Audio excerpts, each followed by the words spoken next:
This is history. Made up as we go along. Welcome, everyone, to History Improv, where a history expert surprises us improvisers with a historical event that we then act out on the spot. I'm Steve Fait, along with Trent Edwards. And Trent, we made it to our second episode. Yes, it's shocking. I love it. I'm super pumped for today. I'm really excited for the episode. I would like to acknowledge, though, that most podcasts don't even make it past the first episode. So kudos to us. Kudos to us. Yes, I will take that glory. How do you feel about this? We're back for episode 2. I'm indifferent. No. You feel like an old vet? Grizzled? I do feel old. I grizzled. I have a little bitterness, too, but not about the podcast. That's just in general.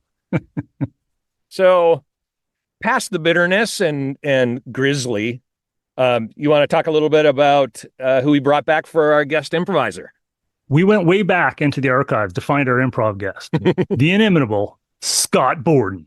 I thought we'd be holding on to this episode until we'd aired some more episodes, but we couldn't wait. So we get to enjoy Scott's great character choices and wit back to back, baby. Yeah. Why wait? Why wait? Hit him with the gold. That's right. How does now suit you? That's the Tony Robbins thing, isn't it? With life and getting on with it. And really shiny big teeth. Steve, I need really shiny big teeth. So you can be more like Tony Robbins. You have the height. I have the height. I mean, what else? I need height, shiny teeth, and I don't know, I guess talk to some people for a while. And as far as the history expert that gave us our event for this episode, we brought on Jamie O'Keefe, who is curator for the San Francisco Fire Department Museum and also happens to be a fifth-generation San Francisco native. So if you haven't seen the title of the episode, you should probably know kind of where this is going. All right, so without further ado, please enjoy. This episode is El Fuego! Totally awesome! All right, I've got a comeback, a lot of fun, and he was gracious enough to say, yeah, I'm going to do this all over again. Scott Borden. Yeah. Okay. Thank you, Trent. Thank you, Steve, for inviting me back. I'm glad I'm back. I had a great time last time, so thank you so much for inviting me back for a second shot. Awesome. And you know the gig now. He's a veteran. He's a veteran, indeed.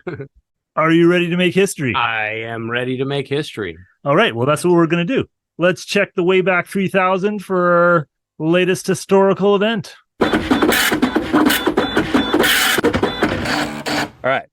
The event is the Great San Francisco Earthquake and Fire from 1906. Major players: Fire Chief Dennis Sullivan, Mayor Eugene Schmitz, and Enrico Caruso. I know that last name, Enrico Caruso, from visiting, I think, San Francisco. Well, I'm gonna put a challenge to you guys, since I'm in the Bay Area. Yes. And probably know a bit about this. I'm going to challenge one of you guys to run with this. Well, I know very, very little. I remember is not a small fire, quite a big fire. I seem to recall it burned down a whole city, Trent. The entire city. Yes. See, already you know more than I. I was going to say part of the city. So the entire city. Wow. And the earthquake caused the fire. Yes?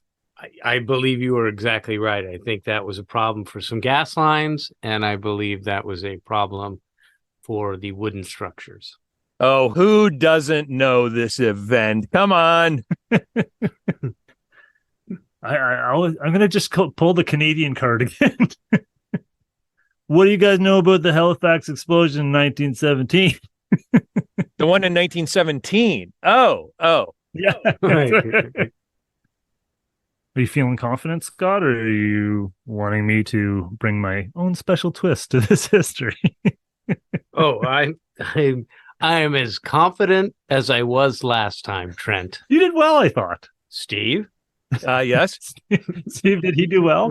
Everything hung on Scott's every word. It depended on Scott's performance. He was one of the top 3 most important people in that last one. Okay. No, I would love it if you lead. I thought so. Okay. All right. I think we got Audrey standing by on sound effects. There she is. Wonderful. Okay. We open on a fire station where Chief Dennis Sullivan is in a heated argument with Mayor Eugene Schmitz. I just need a feckin' bigger budget. That's what we need. This is not a small town, and I've been here for 16 months, and you're hardly putting anything into the fire ladders and the fire department engines. What do you want from us? Like, we don't have the money that we used to have back in like 1849. What do we got here? We got this a private Yeah, I'm the new guy. I'm brand new. I just started, and I don't. They said bring a pail, so I brought the pail. Yeah, you're supposed to fill the pail with sand and pour it over the smoldering embers over there. We're doing test fires. Come on, laddie. Well, my dad was a famous fireman, but he didn't tell me about the sand. What is this on your name there? Is it Michael Enright? Michael Enright? Michael, you're doing a good job here. I know that budget's kind of tight. I know that we asked everyone to bring their own pail. So job well done. Can't believe I'm working. Well, I hope I can be effective. If you just lead me to the sand, I'll fill up my bucket with sand, and I'll be ready to put out the embers. We got to get your fitness up too, there, laddie. Get down to the beach. Run down, fill up your pail, and hey, here's another one for you. Fill them both. Come back up when you're done, and we'll have some more work for you. We'll make a fireman out of you yet.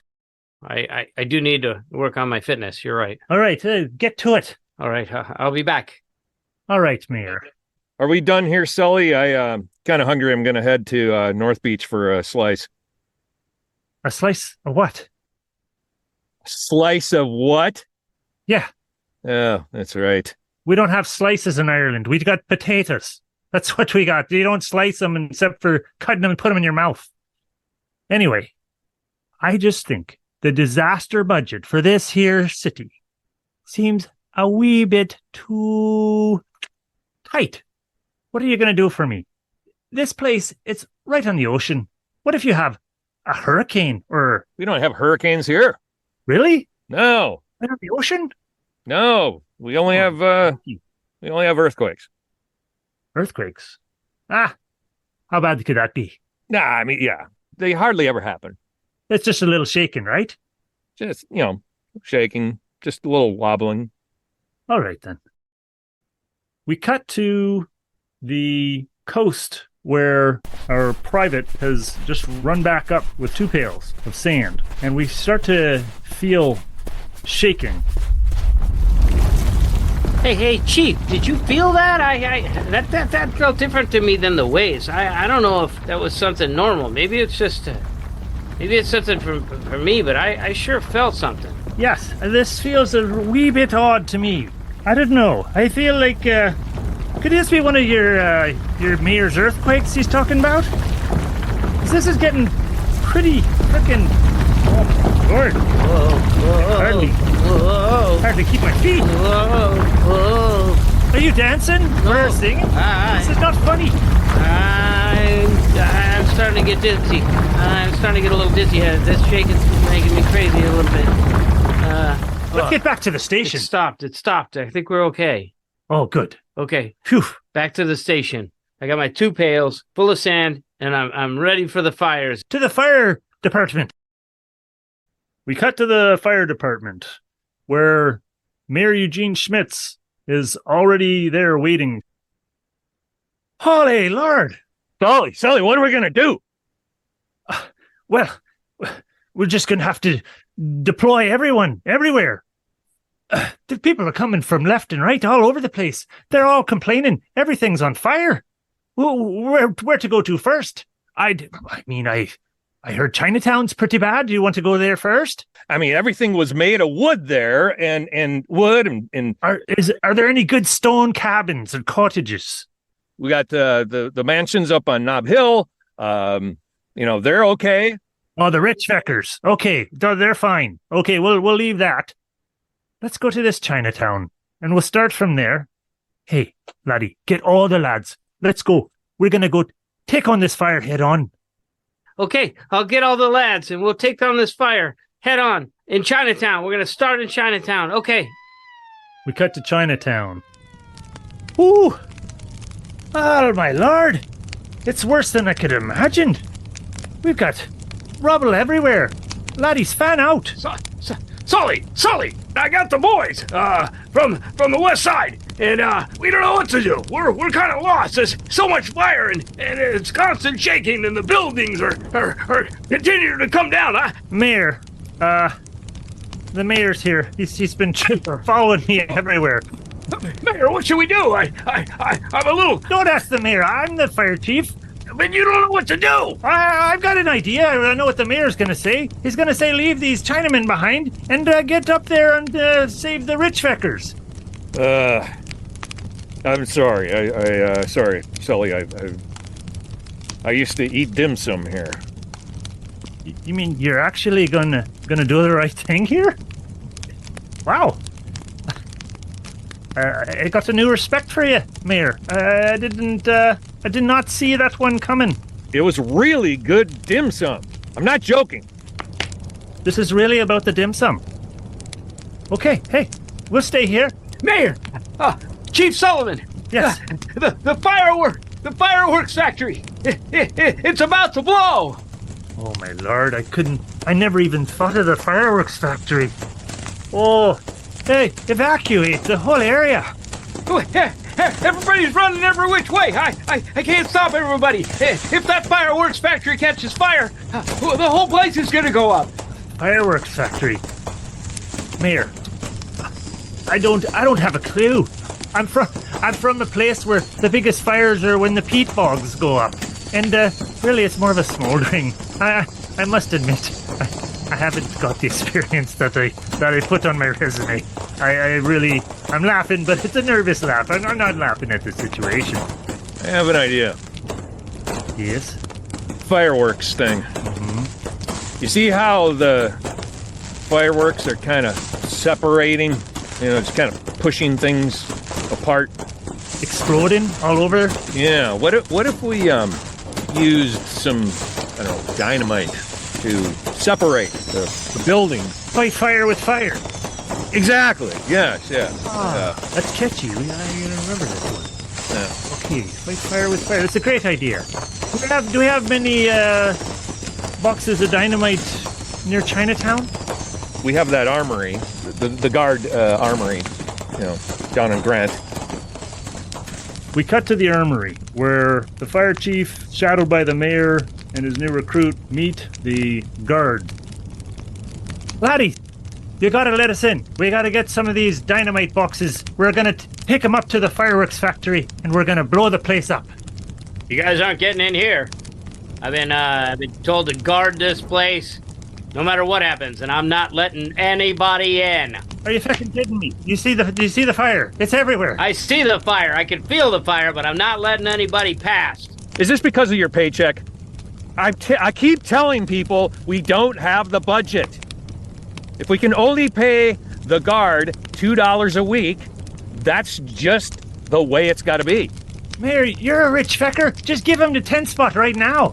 Yeah, I don't have any change, but I'd gladly take a 10 spot from you, Mayor. This is the first time you've been bribed, isn't it? You don't give change when you're bribed.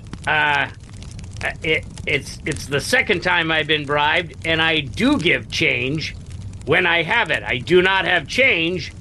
My lord, the whole place is going down around us, and we're talking about change.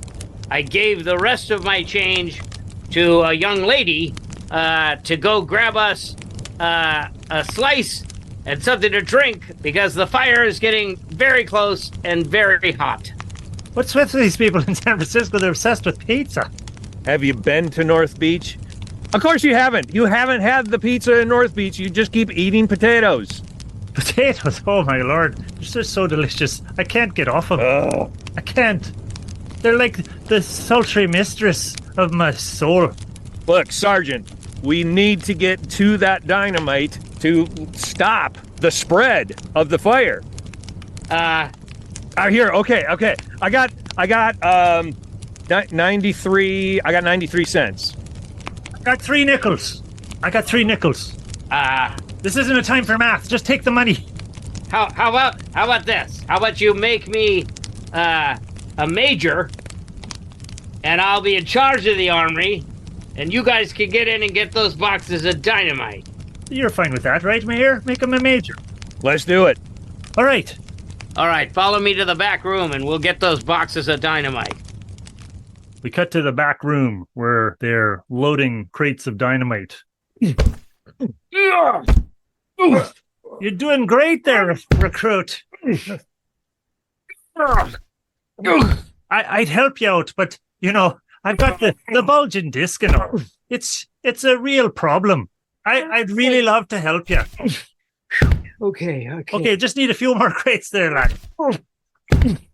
Chief, I heard I'm sorry. I'm just a lowly enlistee here, but do you think this is a good idea?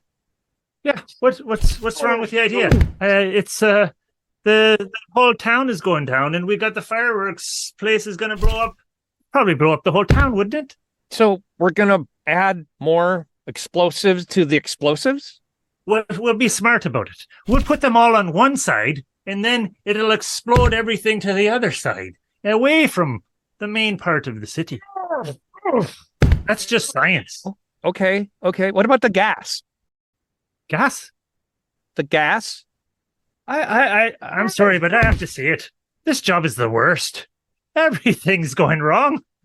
And you keep asking me questions about stuff that an Irishman's got no idea of. Why didn't you just use peat for heating? Now we've got gas lines everywhere. Are you in a fireworks factory? Are you just trying to explode your whole city? It's hopeless. But at least I get to see this young man making a sweaty lather of himself with bulging muscles everywhere, like a good, fine specimen of American. That's why I came to this country. Well, that's it. I mean, that's all of it. All right. Up to the fireworks factory. Post haste. We cut to the entrance to the fireworks factory. All right, laddie. Unload all the crates. And maybe make sure you point them all to the same direction, into the fireworks factory. I'm sure this will work. Put the dynamite right next to the fireworks. Got it. Dynamite and fireworks right next to each other, near the fire. Got it. Not too near the fire, but just close enough. And make sure you make a fine motion of it. Really work those glutes. You gotta make sure that you're doing a fine job. This is important times. And it might be our last day on Earth, so let's live a little too. Right. And should I tie the fuses together? Sure, yeah. Tie the fuses, all the fuses together. Make a nice long string of them. And make sure you tie some good reef knots, like those shiny sailors do with their bulging biceps and their tight caps and nice flaring pants. Well, wait. If I point it in that direction, it's pointed right at the theater where, the famous tenor is performing. Oh, I was really excited about that. I got my dates wrong. I really wanted to see the tenor. I love the opera. Whoa, Another last chance. Another tremor, Chief. Whoa. Okay, we don't have much time. I'm gonna direct everything just over there. Maybe it'll fly over the theater and won't wreck the theater. I'm hoping. That's very thoughtful of you. You're a sensitive man deep down, aren't you? I think you'll find yourself coming back to a hero's welcome. Mayor, what say we give him a promotion on the spot if he comes back alive? I mean, when he comes back alive. If. Absolutely, if. Mayor, it's not so good for Oh, Yeah. oh, Boy, if he thinks. when When? when he gets the promotion, if he lives. Yes, absolutely. We cut to an incredible explosion. A young man running out, the recruit, with his pants torn and on fire. Oh, oh, yeah, oh, You did it! I think it worked, Chief. Part of the fire went out. As soon as the explosion went off, my pants came on fire. But I think it worked. I think. Stop, drop, and roll, son. Stop, drop, and roll. I'll get on top of you and make it really go out. Okay. All right. Whoa. Keep rolling. Okay. Keep rolling. Rolling. Okay. Rolling. All right. Oh, what did you do? What did you do? Oh, hey, it's that Italian man, that Enrico. You blew up the theater. I was right in the middle of an aria. Oh, 1,000 apologies. We were doing our best here, but it's our first time with a citywide fire earthquake situation. But why would you do it? Why would you blow it up? It makes no sense. Yeah, Mr. Crusoe. I told the chief that we wanted to shoot it over the theater, but the explosion and my pants burned off and boy, it's so great to see you, sir. I really love your work. He's the greatest tenor in the world. Are you a tenor? Probably not. I'm a soprano.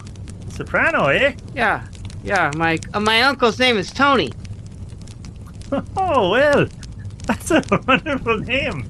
Hey, Herr Schmitz, what do you say we celebrate that with this fine meeting of the world's greatest tenor and Tony Soprano Jr.? Want to get a slice? Could you get some potatoes on the slice? Oh. The end. Yeah, I guess that could have happened. I'm pretty sure. It's 99% accurate. I mean, it must be with famous fire chief and Irish fire chief. Committed to fitness. Right. Exactly. And a mayor obsessed with dim sum. It totally makes sense. All right. Well, thanks so much. That was a lot of fun. And thank you, Scott. Brought a lot to the Thank you both for having me. It was a blast being here. Je pense c'est bon. Oui, monsieur. And we'll be right back with our history expert, Jamie O'Keefe, right after this break. All right. So we are very happy to have Jamie O'Keefe, our history expert, join us now. Welcome, Jamie. Hello. Thank you. Glad to be here. Jamie, I know Steve's a San Franciscan, so he knows a lot about the Great San Francisco Fire of 1906. But yeah. But I, as you may have noticed from our improv set, do not. So before we really get into the nitty gritty of this interview, I just was really hoping to know, what did we get right in our improv set with Scott, if anything? I think an overview feeling of how the quake went was accurate, but a lot of the details, not so much. Well, let's get into what actually happened then. So, first of all, how big was the earthquake that caused the Great Fire? So I have to check because I get it kind of sometimes mixed up with the 1989 earthquake, because at this time scientists weren't measuring things with the Richter scale that we know today. So they use their best estimates to estimate what kind of magnitude it would have been. And so it was really high. It was over 8 as far as I know. Oh, wow.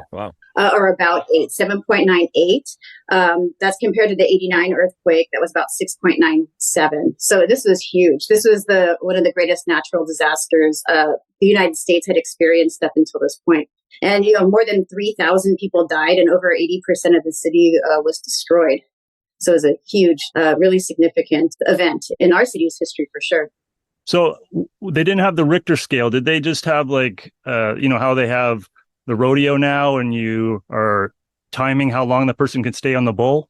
Oh, Was it that kind of thing, but with an earthquake? but probably based on the damage caused. The earthquakes cause physical changes to the ground too, with the fault lines. So if you're versed in that kind of science, I'm sure you can compare and contrast to other fault lines and figure out from there. So that's what modern seismologists or whatever would have done. They'd go check out the physical marks that were left behind, kind of thing, like there's like a 3-foot lift in this area, that kind of thing. Is that what happened? As far as I understand from what I've learned at the California Academy of Sciences and their awesome earthquake exhibit, but I know that there were reports of like tsunamis happening after the 1906 earthquake, things like that. They would comb through records that were kept.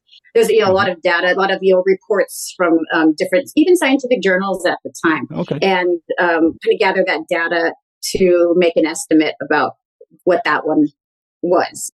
So with the fire, why couldn't the fires be contained? Like we saw, unfortunately, even today with Maui and Lahaina, we still have trouble with all sorts of things going wrong when their major fire happens. What specifically happened with this great fire, though? Water mains were broken. So the shaking of the quake broke the water mains, so they couldn't get the water that they needed to use to put out the fires. And then, there are gas leaks as well. And so and then San Francisco had a lot of material to burn. Homes were made of wood, kind of, a recipe for a disaster.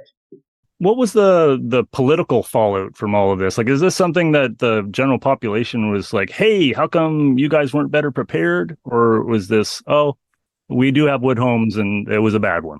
Well, I think that's interesting. I've never thought about it that way. But I know the city did band together. Average citizens helped each other out. It was coming together of people during a crisis because of the corruption in City Hall at the time. I know people, once they found out what City Hall was up to, they looked back at the response maybe a little more critically. But at the time that the response was going on, people were helping each other out. The goal was to help people survive and to pull through. And San Francisco would rise again like the phoenix. That's always our traditional symbol. So, but people nowadays, you can look back. Hindsight is 50-50 or 20-20. Yeah, 20-20. Sometimes it's 50-50. And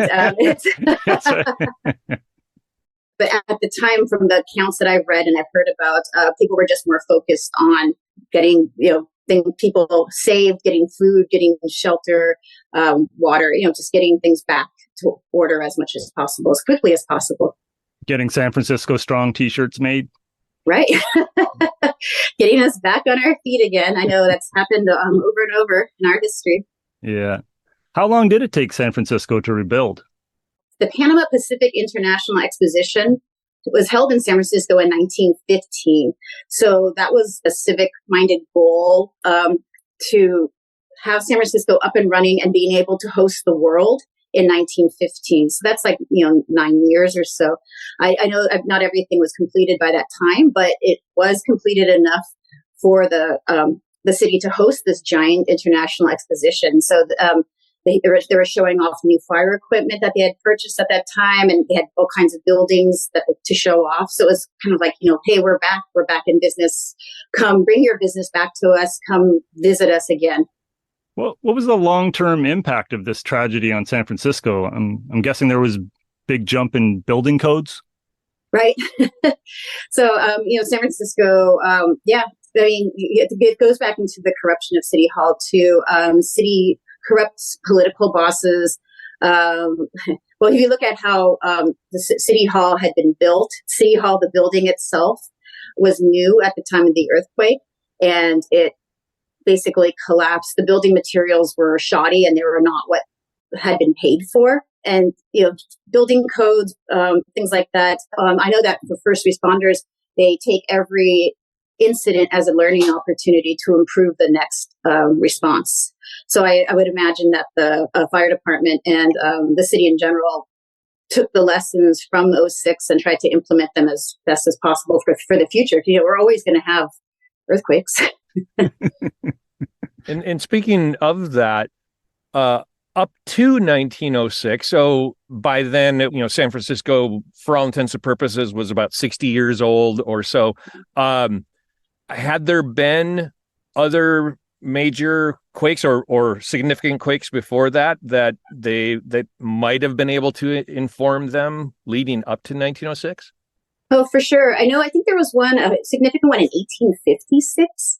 I don't know off the top of my head what they thought that would have registered, but the science has evolved with the development of the city as well, too. So I've seen photos from that one, the one from about 1856.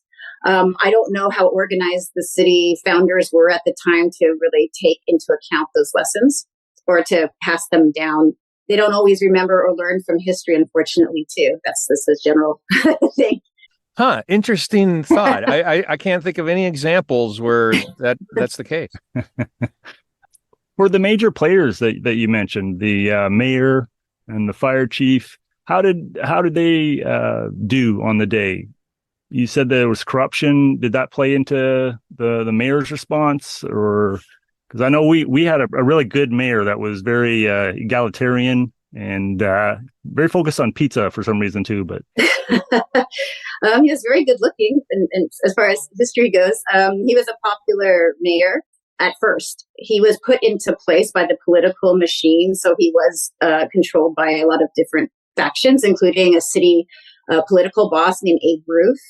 But as far as his response, I know he assembled city businessmen, leaders of society to organize a response. So they did have subcommittees that were focused on getting food together, getting water going.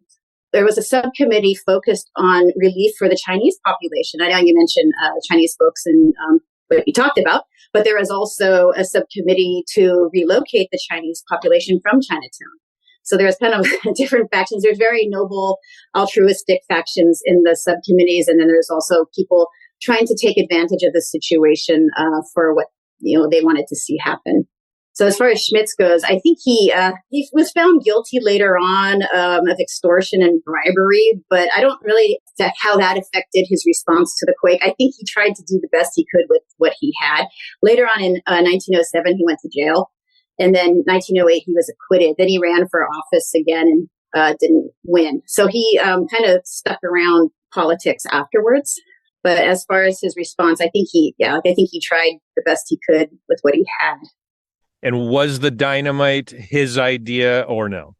That gets kind of complicated. That wouldn't have been his expertise. So he would have, contacted the army. The army was in the Presidio at the time. They were stationed there. And this kind of goes back to the fire chief. Do you want to talk about the fire chief? Yes. Okay. Definitely. The Irish immigrant. Yes. No, he wasn't an immigrant. What?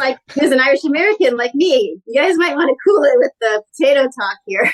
But yeah, he was born on the East Coast. He was born in, I think, New Jersey. So he was an Irish American.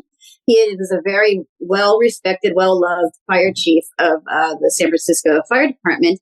And during the quake, when it hit in the morning, it hit about 5:12 a.m., a chimney fell in through the building that he was asleep in, and he got up to check on his wife, and he fell through a hole in the floor to the bottom levels of the building. So he was severely injured, and he spent the next 3 days dying in the hospital. Oh no! So the fire department was actually without their leader during the worst crisis they had ever known up to that point. And so, so that was not accurate because he was dying in the hospital, unfortunately. Well, that was kind of close. No? Okay.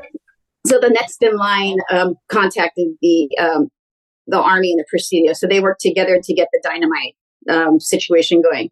And so I was kind of wondering, because people who don't know a ton about the earthquake always know about the dynamite part. And how do they know about that? Is that just something that you hear? I read a book on it, on the quake and the fires, and that just stuck out to me. So it's to make fire breaks. Right. So they were blowing up buildings that were brick and stuff, so the fire wouldn't have any more fuel to consume, and it wouldn't jump past certain places. But I guess they got out of control. But I feel like they did the best they could with what they had. Yeah. When I read about it, it wasn't just some random, hey, let's just try this weird idea. Like you say, there was that thinking that was the intention. Yep. But considering there's gas there, and there's fire everywhere. I mean, it probably needed a little bit more nuance than that as a solution. Hey, hindsight's 50-50, Steve. Yeah. No, that's true. Yeah. So if they had time to plan, I'm sure it would have been going a lot better. But yeah, so the fire breaks were the intention, but that didn't always happen, unfortunately. You know what? One of the people that we haven't talked about yet is Enrico Caruso. Mm-hmm. Yeah, for some reason he is mentioned quite a bit when people talk about the earthquake because he was in town. Who is performing in Carmen. So if people don't know, Enrico Caruso was a well-loved Italian tenor. He was an opera singer, and he had performed in Carmen, and he was staying at the Palace Hotel, which still exists today. And he was awakened. He was shaken out of his bed by the earthquake at about 5:12 in the morning. And he was super upset. And he said, "Get me out of here." And he left. He went to New York and never came back. And there are all these accounts of him, like, oh, he was crying. He was doing just basically making fun of him. But I read an article that he wrote about his own experience, and he debunked all those things because he didn't want people to, think that he was a wimp or anything. But he was here in San Francisco. He was a presence, having a celebrity here at the time who experienced it was pretty interesting. But he didn't have anything to do with the response or anything like that. How did he debunk it? He just sang about how he's not a crybaby, or he wrote a piece and performed it, and everyone just fell in love with him again. No, the article is pretty funny. He's just he's if you ever wanted to look that up, he's pretty articulate and funny. Oh, excellent. So it's a tragic event, but San Francisco is now one of the prettiest cities in the world, I'd say. You guys are both there, so I assume you probably agree. Did the fire play much of a role in this by giving city planners a clean slate? Kind of like Rotterdam after the Second World War and most of Germany? There was an effort to relocate the Chinese population out somewhere else that wasn't as desirable because they wanted that real estate. That land was very valuable where Chinatown's located. But the Chinese folks didn't not go for that. And Chinatown is where it is today because they were resilient and weren't moved after all. So as far as the clean slate part, the buildings that were rebuilt, there was a lot less brick. You don't see a lot of brick buildings downtown in San Francisco. I mean, you do here and there, but not like other cities. They went straight back to wood? Yeah. It won't happen again. We're fine. Well, there's like limestone and sandstone. People did have the chance to rebuild in certain ways that they wanted to because things were demolished, basically. I watched a documentary back in the 80s, I think it was, on San Francisco family. I think it was called Full House. They had a wooden house, pretty sure. They did, yeah. They had a Victorian. That's a classic San Francisco home. I mean, we still do have a lot of Victorians nowadays, too. And our buildings are all right up next to each other, like in Full House. Yeah, so that can't be great for fires. We have an awesome fire department. Bang up fire department. So yeah, no, they do an awesome job. Oh, excellent. And they have those things in mind, when they plan responses. So I still remember that 1989 World Series game in San Francisco, and then it got interrupted by that big quake. That was a tragedy too, but the damage was a lot less than 1906. Correct. So I'm just wondering, how big of a quake are structures in San Francisco designed to withstand?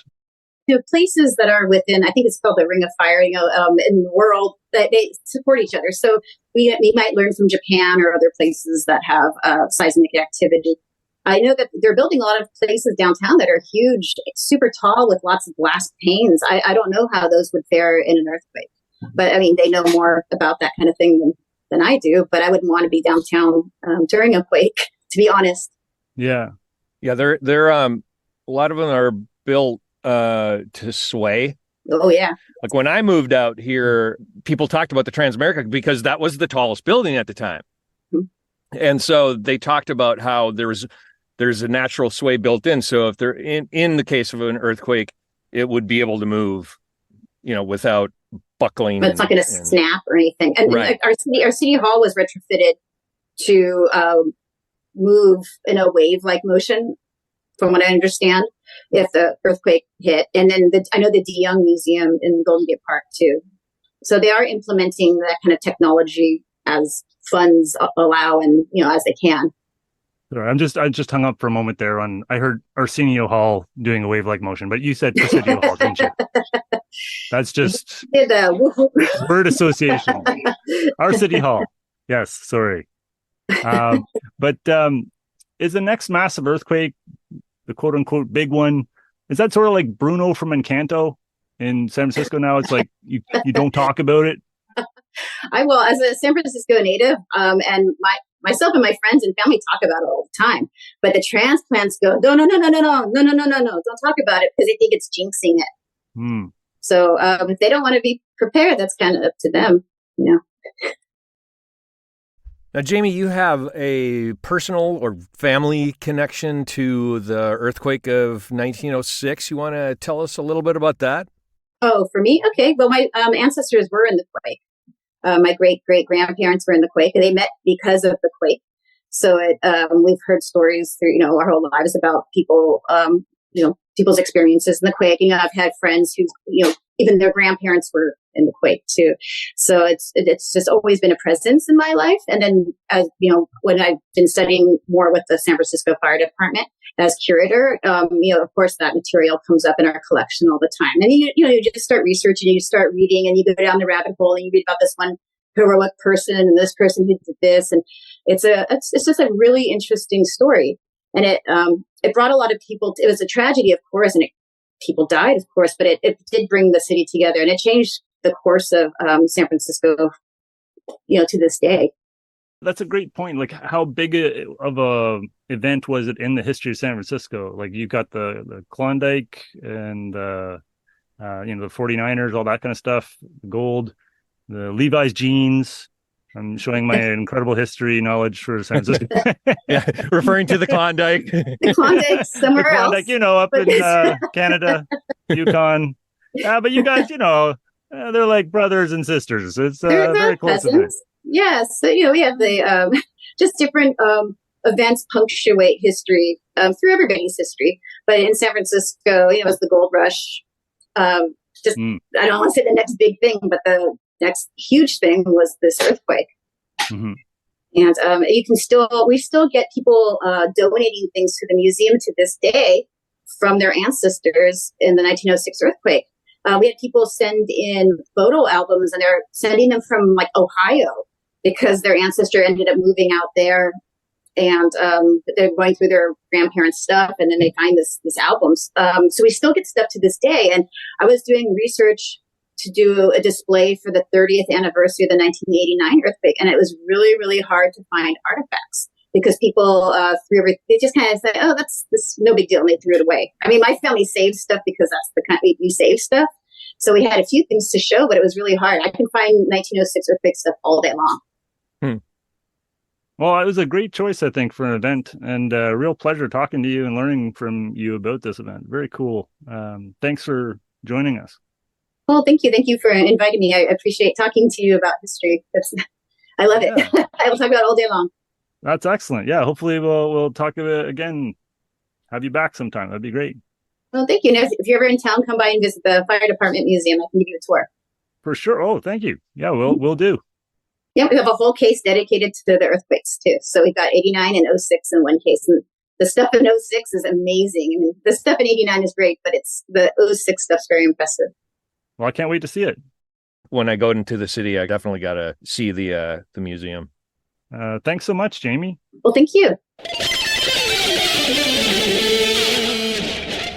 And that was History Improv. Trent, I got to say, so far, I'm kind of enjoying this. I too am enjoying this, Steve. This is very fun. Just to get into some of the cool stuff that I learned anyway, when Jamie told us about Dennis Sullivan, I thought, I'm going to check into him. He sounds like a pretty cool character. And I'd like to give him his props. In 1903, Sullivan proposed an emergency water supply system for the San Francisco Fire Department, and they would use the water from one or more reservoirs to be constructed on the city's high peaks. Unfortunately, didn't get started until 1909, 3 years after the quake, but it would have saved a lot of people. So he was actually a visionary fire chief. So props to him. Enrico Caruso, too. He sounded like quite the interesting character. I went back and checked out that newspaper article he wrote, and I thought he seems like kind of like the caricature you'd think of a Italian opera singer. Like he had somebody else going back into the burning building to get his bags. And I was like, wait, this is our this is our attempt at repairing our reputation. I think back then it would have been like, oh yeah, well that makes sense. We would have done that too. He was one of those lower class people, and you're an opera singer, so yeah, I get it. Maybe he was just trying to preserve his reputation as kind of like a muckety muck, appealing to the upper classes who would be the ones that would be patronizing the opera. Mm-hmm. Yeah. Hey, know your audience. So props to him, I guess, after all. The thing that I found the most interesting, I think, was I had never heard how strong the earthquake was. When she said they kind of figured it to be about an 8 on the Richter scale, I just assumed it was a pretty sizable quake, but nothing like huge. I just thought that they didn't building everything of brick and not retrofitted or whatever would be the main cause, but 8 will do some damage. Isn't that like Krakatoa kind of levels? Like just off the charts? Yeah, it's pretty severe, yeah. I mean, I think they only got like 9 or 8.8. 9 would be like, but still, it's bigger, like more than one bigger than the 1989 earthquake. I think, wasn't that like 6.6 or something? Yeah, I think that's what she said. Something like that, yeah. Yeah. Even higher than the Pork Chop Express. That's a little inside reference to Big Trouble in Little China fans. One of my takeaways from all the interesting points Jamie made is that San Francisco's got a survivor culture. I mean, it makes sense with all of its natural disasters, but I didn't know about the Phoenix being associated with San Fran.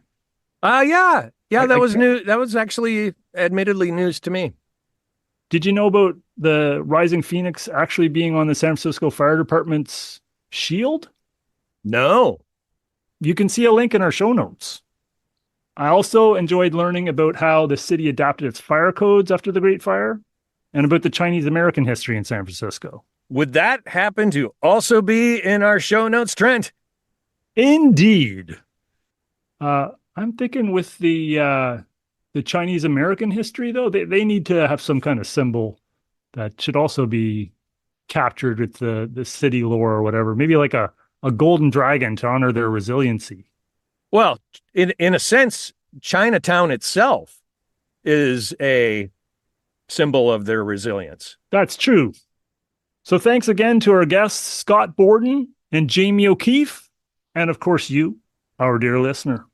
Yes. If you want to find out more about us, you can visit our website, historyimprov.com, spelled historyimproved.com. And if you like this episode, subscribe to the show on whatever platform you're listening to it on right now. At this very moment. All those multitaskers out there, you can hit subscribe right now as we're talking. And please share it with someone you think might enjoy the show so we can get more listeners and all that stuff. I love all that stuff. Listeners. Also rate us highly and leave a review if you have that capability. And they even are capable to maybe check out our YouTube. Yes, we got a YouTube channel as well, also called History Improv. And if you know where to get good dim sum in your town, write us at hello@historyimprov.com. Again, spelled historyimproved.com. I prefer a potato. So thanks for listening. We're your hosts, Trent Edwards and Steve Fait. And don't forget, support your local library. They got history books and stuff. All right, want to give it a shot? Yeah, let's give her a shot. Yes, we got a YouTube channel as well, also called History Improv. I'm really excited to share that we got to redo. Or you could go. So tune in next time. Not tune in. This episode is another gangbanger in my mind. Wow. Okay. Is there a different word that's very close to that? That's what I'm trying to say. Barn burner. Barn burner. There you Yeah. go. That's the one I was trying. This is a real barn burner.